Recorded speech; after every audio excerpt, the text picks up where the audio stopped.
Bom dia, boa tarde, boa noite, pessoal que assiste aqui o Grid Largada. Sejam muito bem-vindos ao canal. Meu nome é Stick e hoje, pessoal, vamos falar aqui da Fórmula 4 Brasil, que teve sua estreia neste final de semana no Veloci, tá? Eu e o Augusto Roque fomos lá acompanhar, cobrir a estreia da categoria, as 3 primeiras corridas. E vamos lá, pessoal, que tem muita coisa para dizer. Eu vou usar até uma colinha aqui. Então vocês já devem estar vendo aí na tela algumas imagens que a gente gravou dos carros passando pelos boxes, mas vamos lá falar das corridas. Lembrando, pessoal, as polêmicas que aconteceram durante o final de semana, a gente vai deixar para a live de amanhã. A gente vai fazer uma live 9 horas da noite, quarta-feiras, 9 horas da noite. A gente vai falar das polêmicas que aconteceram aí no Velocitar, na primeira etapa da Fórmula 4 Brasil. Primeiramente, vamos falar do destaque desse final de semana.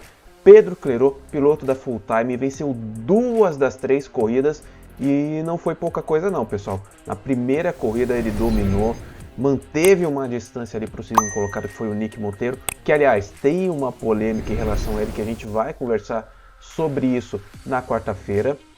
E na terceira corrida venceu o que inicialmente parecia ser com sobra. Ele largou em segundo, ultrapassou o Stayko logo ali na largada, mas o Stayko, depois do safety car, colou nele, ficou ali uma briga até o final, terminou 0.6 atrás do Pedro Clerot, mas mesmo assim o piloto da Full Time levou mais uma vitória, ou seja, venceu 2 corridas no final de semana e agora lidera o campeonato com 62 pontos, pessoal. Na segunda posição tem o Ricardo Gracia, ou Ricardo Gracia, com 37 pontos. Aliás, pessoal, o Ricardo ele foi o vencedor da segunda prova, o Clerot venceu a primeira e a terceira, e o Gracia venceu a segunda. Ele que na primeira prova teve um problema lá na largada, acabou acertando o Lucas Stayko, tirou o Stayko da prova, acabou perdendo o bico, teve o carro danificado ali, o Gracia, mas voltou para o box, colocou o bico e conseguiu voltar na 7ª posição. Terminou, desculpa, na 7ª posição. Para a segunda corrida ele largou em segundo, atrás do Pipe Barthes, o Pipe Barrichello Barthes, né?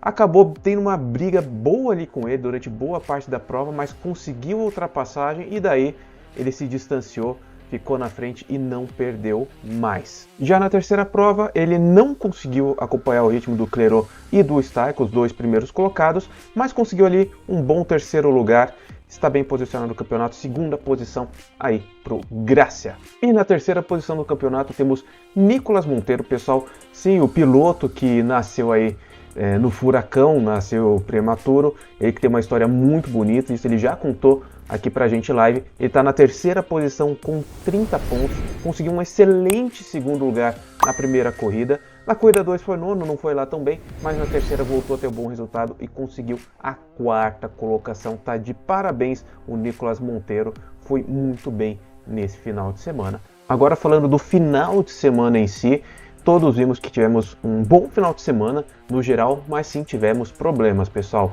Começando pelo grid largada, pela largada, na verdade, da categoria, que era para ser com os carros parados, porém os pilotos tiveram problemas de aquecimento de pneu. Eles não estavam conseguindo aquecer os pneus. Eles também fizeram alguns treinos de largada e alguns pilotos não conseguiram sair do lugar, de acordo com o que eu recebi aqui da assessoria da CBA, da Fórmula 4, desculpa. Alguns não tinham destreza suficiente para conseguir largar, tentavam fazer o treino de largada e acabavam deixando o carro morrer. Teve piloto que tentou várias vezes e não conseguiu nenhuma. Então, em acordo com pilotos e comissários, eles resolveram realizar a largada em andamento, atrás do safety car. E aí entra um outro detalhe que eu até vou falar amanhã, 9 horas da noite, que muita gente me perguntou. Por que eles não largaram em fila dupla, mesmo atrás do safety car? Por que não foi em fila dupla? Por um simples motivo, pessoal.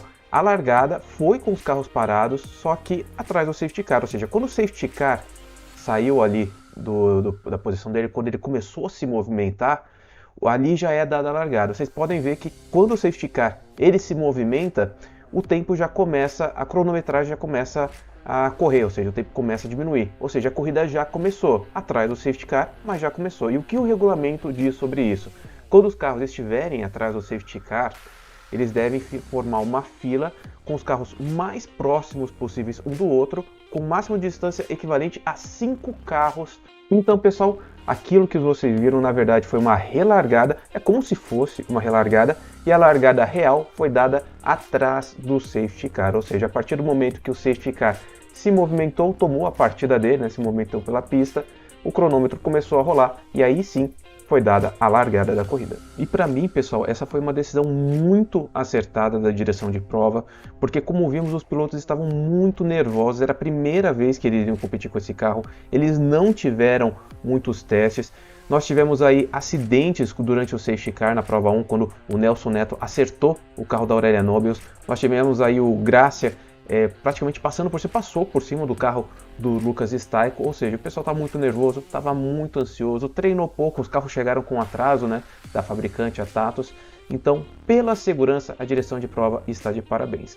Já na segunda etapa, os pilotos já estavam mais calmos, mais tranquilos, ficaram um pouquinho mais reservados ali, não partiram tanto para cima. Aconteceram algumas coisas que a gente vai falar, como eu falei, amanhã, às 9 horas da noite, mas eles foram mais tranquilos. Já na terceira prova, como eles não tinham mais nada a perder, não tinha mais uma quarta prova, por exemplo, para eles segurarem os carros, né, para não danificarem nada, eles partiram para cima. Nós tivemos novamente acidente, o Fefo Barrichello acabou batendo no muro ali. Inicialmente fiquei preocupado, mas ficou tudo bem com o piloto da Full Time, o filho do Rubens Barrichello. Ele que foi tocado pelo Nelson Neto, né, acabou sendo jogado para fora da pista.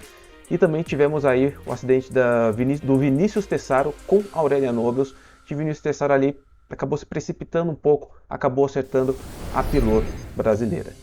E com isso acabou tendo a punição de 25 segundos. E seguinte, pessoal, os meus destaques no final de semana, começando pelo trio, né? Clerot, Staiko e Gracia foram os três melhores desse final de semana. Eles que já têm experiência com Fórmula. Clerot e Gracia têm experiência com Fórmula 4 lá no exterior, enquanto o Staiko tem experiência com Fórmula Delta aqui no Brasil. São os três que saem na frente aí da disputa pelo campeonato. Os outros têm um tempo de recuperar, mas estavam se acostumando ainda mais a correr no Fórmula. Outros destaques, a Aurélia Nobios. Ela foi muito bem nos treinos, infelizmente na corrida 1 e corrida 3 ela foi acertada, ela não conseguiu correr e na corrida 2 acabou ficando lá atrás, o carro já estava com problema e tudo mais, não tinha como ir bem. Boa sorte para a Aurélia na próxima etapa, que tenha um resultado melhor, que não seja atingida como foi nesse final de semana. E também mais outros dois pilotos. O primeiro, o Pipi Barrichello, que ele acabou não conseguindo se classificar, teve problema nos freios, acabou largando de último na primeira e na terceira etapa e mesmo assim conseguiu recuperar posições na primeira corrida e conseguiu com o grid invertido se largar na pole position da segunda etapa. Grande destaque para ele, que ele não estava conseguindo frear direito na corrida e mesmo assim conseguiu ganhar posições e teve um segundo lugar aí na corrida 2. E o último destaque aqui eu colocaria o Victor Bax. Ele que é piloto da KTF, ele foi o último piloto a ser confirmado na Fórmula 4 Brasil, ou seja, teve muito menos tempo para se preparar em relação aos outros e conseguiu na segunda corrida sair de 12º para 5º lugar, foi muito bem o piloto aí da KTF, o piloto brasileiro, e na terceira corrida ele poderia ter conseguido até um bom resultado, mas infelizmente ele abandonou. Na segunda também ele poderia ter conseguido um bom resultado, estava brigando ali com, se eu não me engano, o Pipi Barrichello, mas infelizmente não deu para ele. Mas foi muito bem, dá para evoluir, mostrou que tem talento, então acredito que na próxima etapa ele consiga um resultado melhor. E vocês, pessoal, o que acharam dessa estreia da Fórmula 4 Brasil? Gostaram? Não gostaram?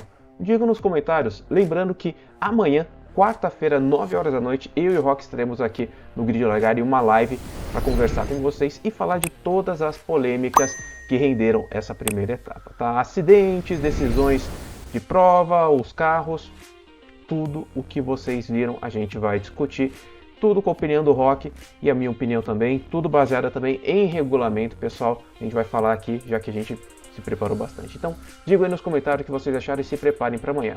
Então, querem apoiar a base? Querem apoiar a Fórmula 4 Brasil? Venham com a gente, se posicione você também no Grid Largada. Um grande abraço, pessoal, e até mais.